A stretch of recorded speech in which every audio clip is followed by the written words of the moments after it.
Okay. So, God planned life. So, sa buhay natin kapatid, mayroong gusto ang Panginoon, di ba? Mayroong plano ang Panginoon sa atin kung ano ba ang dapat, paano ba tayo mamuhay. So, sa umpisa pa lang nung ginawa tayo ng ating Panginoon, napakaganda ng kanyang plano. Dapat tagapamahala ng mundong ito. Tayo katiwala.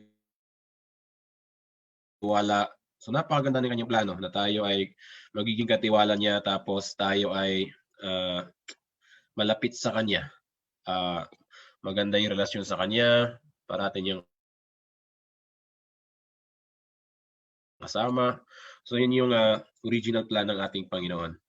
So hindi niya pinalano na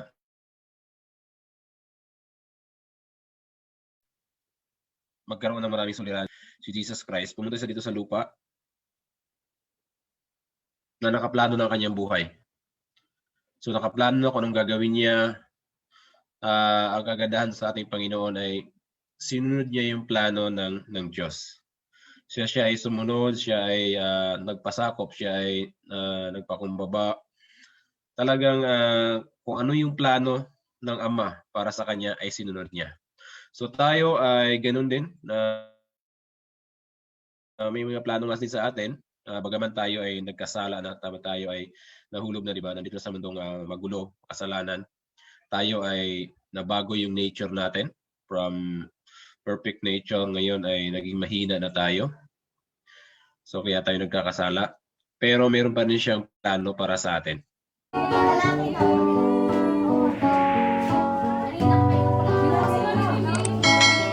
Yan, totoo mapatid na meron siyang plano para sa atin, para sa inyo, so para sa lahat sa atin. At alam niya kung paano tayo mapapasaya, anong dapat niyang gawin, anong makapagpuno sa ating buhay, di ba?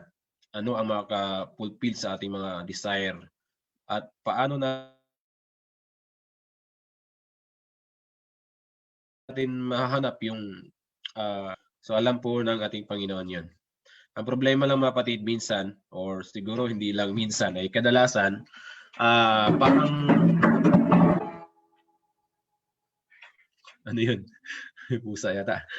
So minsan hindi tayo nagpapasakop sa plano ng ating Panginoon. Yun ang problema minsan. Parang ayaw natin na sundin kung ano yung gusto niya sa atin. Kasi minsan takot tayo na ano ba, ito ba talaga yung gusto ng Panginoon sa akin or maganda ba to? So kaya hindi natin sinusunod kasi nag-aalangan tayo. Or baka doon niya tayo dalhin sa buhay na ayaw natin or future na hindi natin gusto. Kaya hindi natin sinusunod. Diba? Minsan, nararamdaman natin sasabi sa atin. Pero ayaw nating sundin or nag-iiba tayo ng lumilihis tayo kasi parang hindi ko gusto yun, ganito. So yun yung problema. Pero ang sinasabi nga sa atin ay kung susundin lang sana natin at pahintulutan natin yung Diyos na siyang mag-guide sa atin, lalong-lalo na sa mga decision natin mga kapatid. Araw-araw nagdi-decide tayo, araw-araw meron tayong decision, di ba? Meron tayong planong gawin. Kung yung lahat ng ating mga plano or lahat ng ating mga hinaing or lahat ng ating mga desire ay ibigay natin sa Panginoon, makikita natin na talagang yung plano ng Panginoon ay yun yung pinaka-the best. So, minsan iniisip natin na mas maganda yung plano natin, di ba? So, okay na tong plano ko, kaya hindi natin pinapakinggan yung kung ano bang gusto ng Panginoon. Pero kung titingnan natin ay kung susundin natin, siguro sana ay mamamangha tayo kung gaano kaganda at kung gaano ka tama ang plano ng ating Panginoon. So minsan hindi natin nakikita yon. Pero darating ang panahon marirealize natin na ito pala talaga dapat. So paano nga ba natin malalaman yung plano ng ating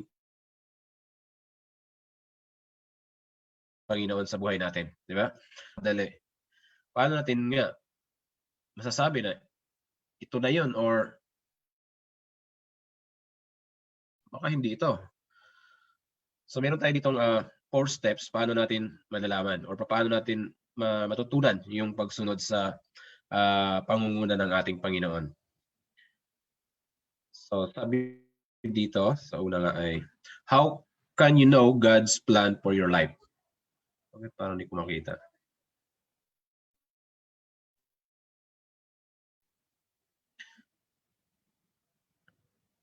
Okay, so nakita niya.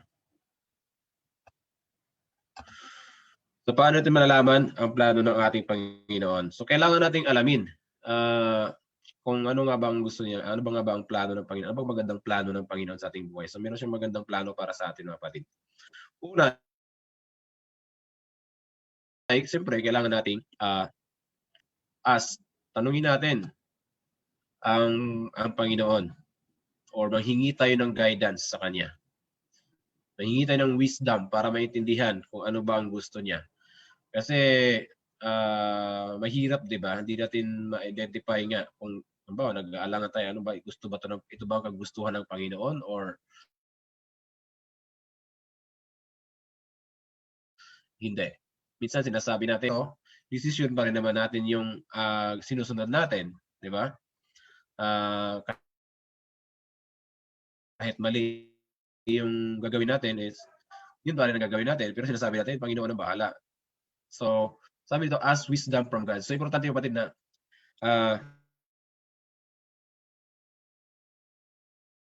sabi sa James 1:5, di ba, na kailangan nating humingi ng wisdom, di ba? Siyang matalino, siya pinaka makapangyarihan at kaya niyang ibigay sa atin yun. So kailangan na natin ng humingi sa Kanya, lumapit sa Kanya. So hingi natin, Panginoon, ano ba talaga ang gusto niyo para sa akin?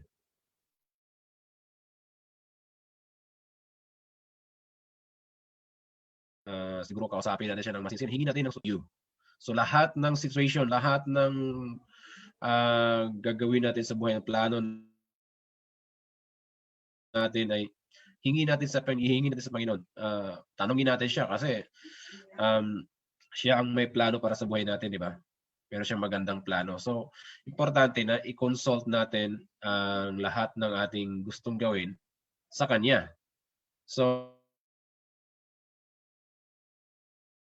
hindi pwedeng i-figure out lang natin.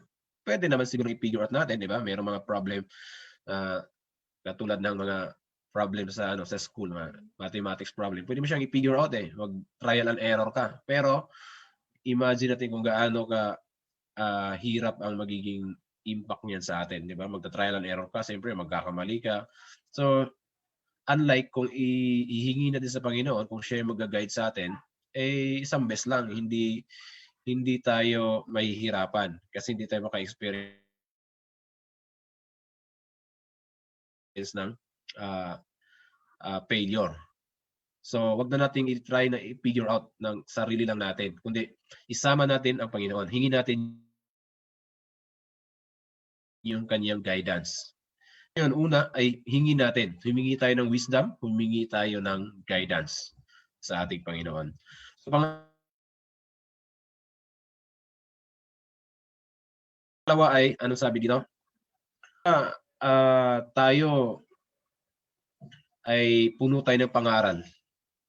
Pangaral sa ating magulang. So simula pagkabata ay tinuturo na sa atin nating mga magulang kung ano yung tama, ano yung dapat. So importante na kung ano yung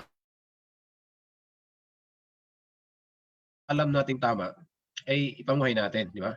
Lalong-lalo na yung mga tinuturo sa church, tinuturo sa mga program natin. Di ba? So alam natin kung ano yung tama, ano yung mali. Marami na tayong mga message na natutunan, narinig. Marami tayong mga sermon, mga lectures na narinig sa ating mga pastors, sa ating mga magagaling na speaker, di ba? At kahit sa mga turo na sa school, sa turo ng mga sino pa, mga kaibigan natin, mga matatalinong tao. So, kung ano yung tingin nating tama, ano yung tama ay yun ang gawin natin. Minsan kasi alam natin na mali yung gagawin natin, pero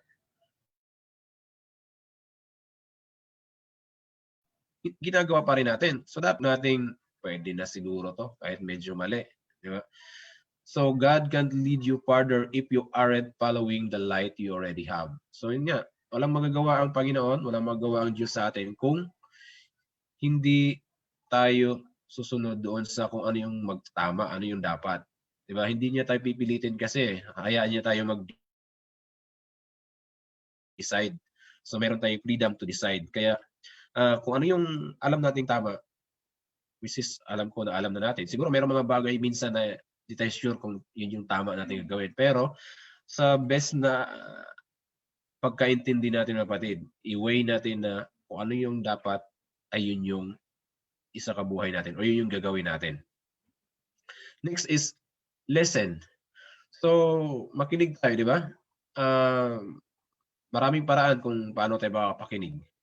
So, yan. Makinig tayo ng mga mensahe. Ngayon, mga kapatid, maswerte tayo kasi napakagandang message na available sa atin, di ba? May mga nandyan yung mga sa YouTube, nandyan yung mga Facebook, napakaraming program ngayon na pwede natin nagtuturo sa atin paano tayo mamuhay, di ba? Nagtuturo sa atin pamaraan ng Panginoon, di ba? So, yan, pag-aralan natin yung salita ng Panginoon. Pag-pray tayo at watch for the leading of the Holy Spirit. So ito importante mga kapatid kasi sa panahon natin ngayon, di ba? Ang iniwan ng ating Panginoon ay ang Holy Spirit para mag-guide sa atin. So, pakinggan natin ang Holy Spirit, nakikipag-usap sa atin mga kapatid, di ba? Meron tayong parang may bumubulong sa atin, para may nagsasabi sa atin na ito ang dapat itong gawin, pero sa isip natin, ayoko niyan, ito. So, dapat pakinggan natin. Kasi, once na meron kang conscience o merong doubt sa inyong isip, ibig sabihin, merong nagtuturo sa iyo. Once na may gagawin ka tapos parang duda ka, nag-aalangan ka, ibig sabihin kinakausap ka ng Holy Spirit, ng yung conscience na pag-isipan mong mabuti. So pakinggan natin kung ano ang sinasabi.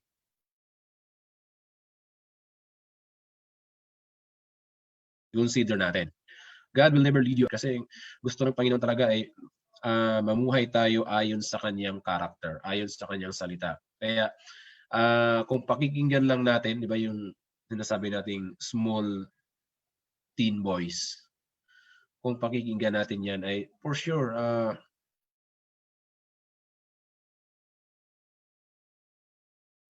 ay hindi tayo magkakamali. Sa mahirap kasi mga kapatid, minsan isang maling desisyon lang sa buhay natin ay parang yung consequence ay habang buhay na nating may experience, di ba? Mahirap na makabawi sa isang pagkakamali lang. Kaya importante na umpisa pa lang, gawin na natin kung ano yung tingin nating tama. Di ba? Kasi para wala tayong pagsisihan. Kasi sabi pa naman ang pagsisisi ay parating nasa huli. Di ba?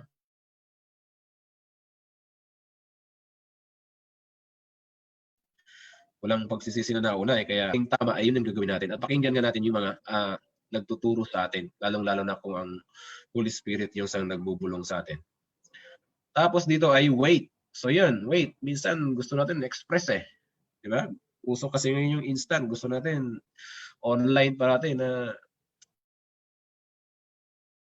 naka-live parati. So pag may gusto tayo ay gusto natin agad-agad alam na natin or may sagot na agad. So hindi pwede yung ganun. Hindi ubra yung ganun lalo na kung pag-uusapan natin ay yung buhay natin, di ba? Kasi yun nga, kung ayaw natin na maranasan ng maraming struggle or maraming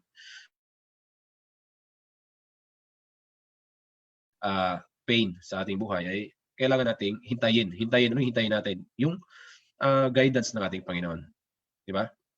So maraming choices. Sabi dito, maraming choices ang binibigay, hindi lang isa. Kaya kailangan nating pag-isipan, kailangan nating hintayin kung ano ba talaga yung mas maganda, yung pinakamaganda. Di ba? Out of those good choices na mayroon tayo. So waiting on God before you act allows Him to lead you more fully and give you more wisdom He has promised. Di ba? So hintayin talaga natin kapatid na kung ano yung sinasabi. Ano yung gusto ng Diyos sa atin. Di ba? So kailangan talaga nating balansehin. So itong apat na bagay kapatid, ay mga simpleng bagay lang na alam na natin, siguro karamihan sa atin alam na natin 'to, di ba? Pero nakakaligtaan natin. So wag po nating kaligtaan ang mga salitang ito, lalong-lalo na kung ang gagawin natin is major decision sa ating buhay, di ba? Okay lang siguro kung meron naman tayong mga bagay na dinidesisyonan araw-araw na hindi naman malaki maging impact sa buhay natin. Pero yung mga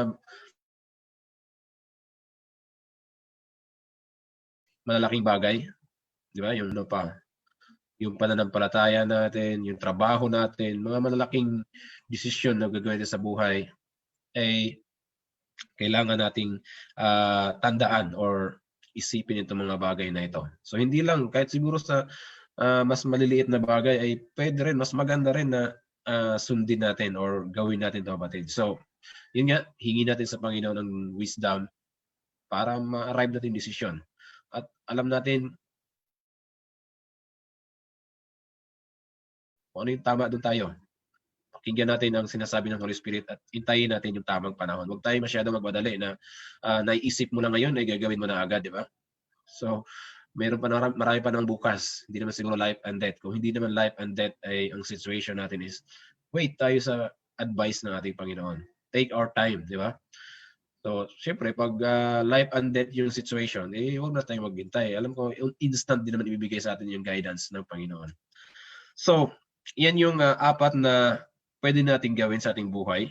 Pwede nating gawin sa ating pagpaplano ng ating gagawin sa ating buhay. So, bukod dyan, mga kapatid, ay meron ditong ano naman, kasi hindi nga natin mahirap mo ito. Meron din ditong three main, hindi ko siya makikita masyado dahil dito, ano ba ito? Ayan, babangan natin. Ayan. So, meron palang tatlong main avenues by which God speaks to us. So, nakikipag-usap siya sa atin. So, tatlo lang ito, mga kapatid, pero pwedeng marami pa. So, dito pag-uusapan ngayong gabi ay tatlo lang. So, una, of course, alam na natin lahat to. So, the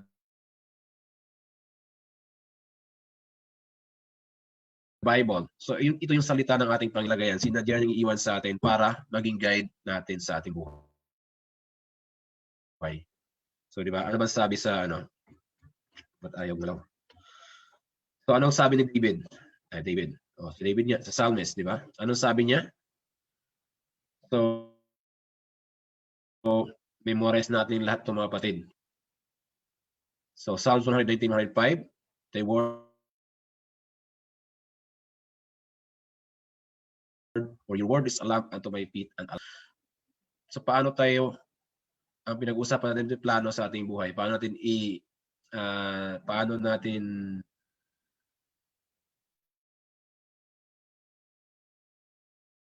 ita-travel, mas magandang word. Paano natin palalawigin ng ating buhay? Paano tayo mamuhay? So,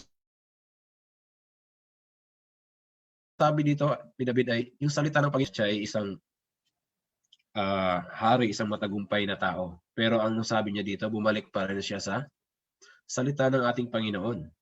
So, yun talaga ang pinakagabay. So, kung wala yung liwanag, paano tayo makakalakad ng tama? Light. So, ito yung talagang ilaw sa ating daan. Kaya huwag natin kalimutan na yung Bible, kung nalilito tayo, hindi natin alam yung gagawin natin, nandyan lang po yung Biblia. Siguro naman lahat tayo ay mayroong Bible. Kung wala na tayong physical na Bible, meron na tayong Bible sa ating mga cellphone na pwede nating basahin. So,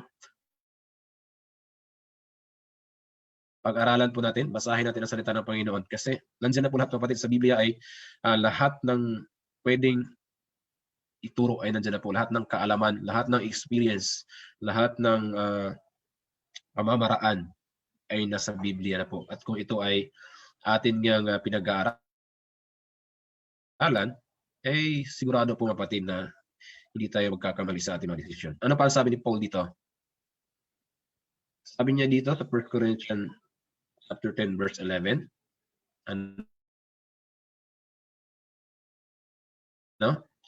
Now all these things happen to them as an example. So yun nga, di ba? Sinulat na ng Diyos ang kanyang salita para maging example sa atin. So lahat ng pagkakamali siguro nasa Biblia na rin. Kaya dapat din natin magawa kung maaari yung mga pagkakamaling yun. Kasi mayroon nang pinakita sa ating experience na ganito nangyari sa kanila nung ginawa nila ito. So bakit pa natin gagayahin, di ba? Minsan kasi ang tao ay hindi natututo hanggat di naranasan. So hindi mabuti yun. Di ba? Gusto natin talaga maranasan bago tayo matuto. Which is pwede namang hindi na. Yeah, kaya nga maraming mga libro na nakasulat kasi pwede na tayong mag-shortcut. Huwag na natin i-trial and error. So nandiyan ang Biblia, tinuro na sa atin. So alam na natin na pag sumuhay tayo sa Panginoon ay magkakaproblema tayo. So wag na nating gawin yon. Ang sabi ng Panginoon is basta magtitiwala lang tayo sa Kanya. Meron tayong faith sa Kanya ay sabi niya, i-bless niya tayo, di ba? So ganun ang nangyari kay Abraham. Bless siya ng Panginoon. Kasi siya ay naging faithful. At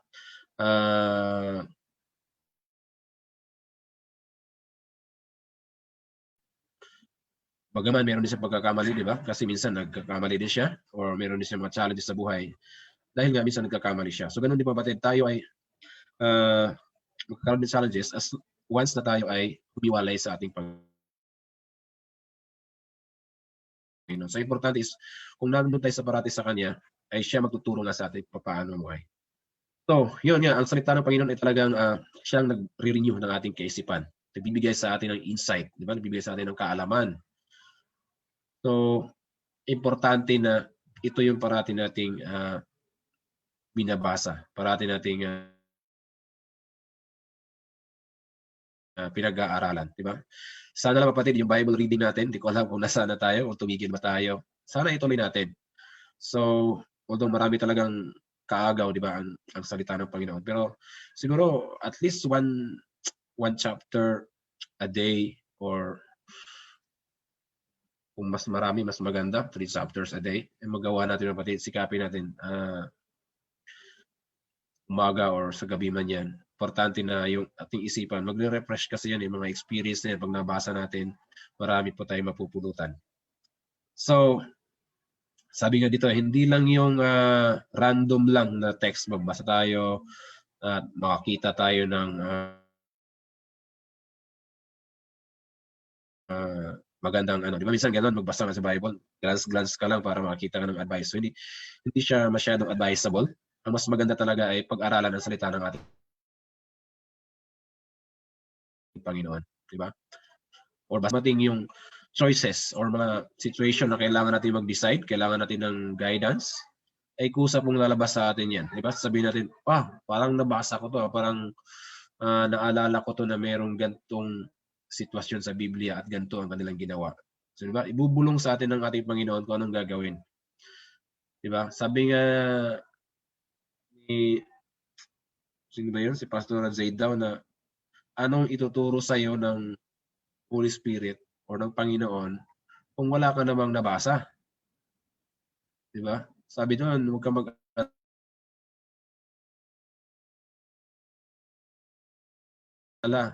sa panahon na kailangan ka is ng paraan. Ang problema, kung hindi naman tayo nagbasa, hindi natin na-familiarize ang sarili natin, baka walang ipaalala sa atin. So, importante na pagtiwala tayo sa Bible. So, yun. So, isa yung napaka-importanting avenue kung paano magsalita ang Panginoon sa atin. Kasi yung Bible talaga ay salita ng Panginoon niya. So, kung parati natin kinakausap, ay of course, marami po tayong matututunan at will inform po tayo. At ang Biblia po, ay ano nga yan? Yan yung manual ng ating buhay. So once na ma-master natin yung Biblia, ma-familiarize natin mga kapatid, ay madali pong i-guide, madali pong namuhay sa mundo ito, bagaman napakaraming challenges. Next is, ito, step number 2 ay providential circumstances. So, sabi nga din diba, sa Psalms 23, ano sinabi ng Panginoon? Siya ay isang shepherd natin. So, at siya ay napakabuting shepherd mga kapatid. So, pag po tayo mag-alala, ay mga circumstances na siya ang magdadirect sa atin. Diba? Basta pagkatiwala natin sa ating Panginoon. So, pakiramdaman lang natin ang talagang gusto ng Panginoon. So, sabi dito, a shepherd leads his sheep through a lush valley as well as through a rocky ravine. So, gaano man kahirap ang daan, gaano man ka challenges yung mga lugar na pinupuntahan ng shepherd, di ba? Kasi yung shepherd, pinapakain niya yung kanyang tupa. Gaano man yung hirap ay bilang isang shepherd, inaalagaan niya. So kung si Jesus naman nasa tabi natin mga kapatid, ay alam natin, ituturo niya sa atin kung ano ang nais niya, ano ang magandang gawin sa sitwasyon na yan. So every difficult situation, every decisions na gagawin natin, kung kukunin natin siya as our shepherd, ay sigurado po yung kapatid, wala pong duda na i-guide po niya tayo ng tama. At yun nga, matututo tayo everyday sa lahat ng mga experiences natin. Diba? May experience tayo na may mga circumstances sa buhay natin na natututo tayo. Tingnan natin yun. Diba? Yun yung binibigay ng Panginoon na providence sa atin na ganito dapat, ganito pala dapat. So nare-realize po natin yun mga kapatid. So pag-aralan po natin, mga bata natututo niya sa experience. So ang experience po ay napaka-gandang teacher po yan. Diba? Napakagandang magtuturo sa atin. So ang education, ano yung kapatid, ang education ay meron po yung 3 E. Diba? So paano tututo ang tao? So merong formal education which is very low lang yung percentage, 10% lang. Yung experience ay napakalaki po niyan. I think mga 50%. And exposure ay malaki din po yan. Nasa mga 40% siguro yung exposure. So tayo ay exposed na tayo. So kung na-experience na natin yan minsan at hindi maganda ang kinalabasan, then yan yung providence ng Panginoon na wag na natin gagawin. Or na-experience na ng ibang tao, di ba? Nakita na natin na hindi effective yan. Ganito ang nangyari sa kakilala natin. So wag na natin pong gawin. Yun yung paraan kung paano din pinapakita ng Panginoon, di ba? Mga circumstances. Tingnan natin, ano nangyayari sa kapaligiran? Bakit nagaganto? So pag-aralan din po natin. Yan yung isang paraan din na tinuturo sa atin ng ating Panginoon, di ba? Na ano ang dapat din natin gawin sa ating buhay. So wag na natin hintayin na mangyari sa atin. Tingnan natin, di ba, na kailangan maging matalino tayo na i-observe ang mga bagay-bagay na nakikita natin sa mga nakapaligid natin. So every situation na sa kapaligiran natin ay magandang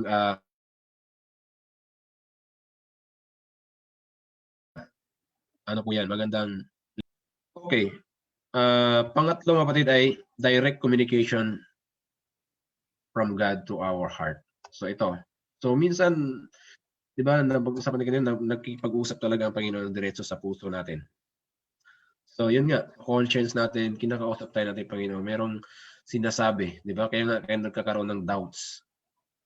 Minsan parang sigurado ako na sa gagawin, tapos biglang may pipigil sa'yo na sagot lang. So pakinggan po natin yun mga kapatid. Minsan kasi hindi natin tawag doon, binabaliwala lang natin. So kailangan po nating makinig sa tinuturo nga o sinasabi ng Diyos sa pamamagitan ng Holy Spirit natin. So ano sabi ni Paul dito? The Spirit can enlighten the eyes of your understanding. Di ba? So kung talagang hihingi natin sa ating Panginoon o hihingi natin sa Holy Spirit yung enlightenment, ay ibibigay po yan mga kapatid. So yan po yung sabi sa Ephesians 1:18. Okay, so siguro bibilisan ko na to. Prayer enable us to talk directly to God. So ito pa, prayer. Pangalawa naman is prayer. Tayo naman yung nakipag-usap sa ating Panginoon. So the more we pray, ay the more na mabibigyan tayo ng kalakasan, di ba? The more na mapapractice natin ipag-usap sa ating Panginoon. So, huwag po tayong mahiya sa ating Panginoon. Yun yung prayer, libre lang po yung mga kapatid, pero libre siya, pero napaka-powerful niya.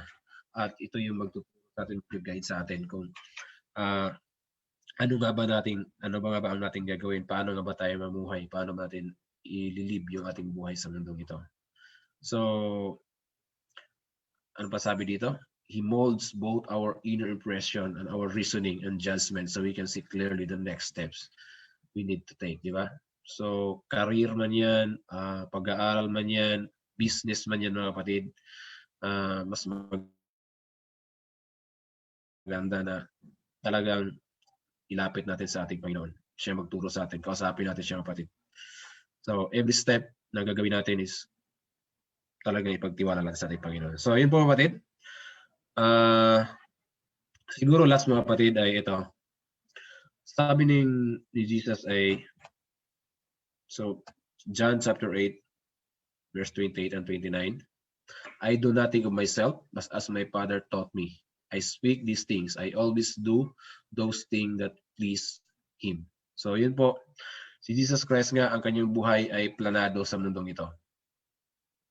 Ang maganda sa ating Panginoon ay sinunod niya yung plano ng Diyos sa kanyang buhay. Kaya nga siya naging perfect, di ba? Kaya nga natuwa ang Diyos sa kanya. Sabi niya, this is my son, my beloved son, in whom I am well pleased. So natutuwa siya sa kanyang kay Jesus Christ kasi sinunod niya kung ano yung plano ng kanyang ama sa kanya. So wala siyang ginagawa para sa kanyang sarili, kundi lahat ng ginagawa niya ay ayon sa plano ng kanyang ama. So mapatid, tayo rin ay nakaplano na, di ba? Ang plano ng Panginoon sa atin ay i-save niya tayo, iligtas niya tayo sa lahat ng pain, sa lahat ng sakit na pwede nating maranasan, sa lahat ng failure na pwede nating makatagpo or maranasan din. Pero lahat ng ito ay pwede nating maiwasan kung susundin natin yung pwedeng mabawasan. Kasi nandito talaga tayo sa mundong makasalanan. So pwedeng mabawasan yung ating paghihirap o yung ating mga difficulties kung tayo ay susunod katulad ni Jesus Christ sa ating Panginoon, sa kanyang plano sa ating buhay. At para natin malaman yung plano niya sa buhay natin ay yung pinag-aral natin kanina, yung 4 na bagay plus yung 3 paraan malaman kung paano si Jesus paano ang Diyos makipag-usap sa atin. So kapatid, nawa sa gabing ito ay talagang sikapin natin na gayahin ng Panginoon na sundin or tuparin or sundin nga kung ano yung tinuturo ng Diyos Ama na dapat natin gawin. Yun na po at maraming salamat.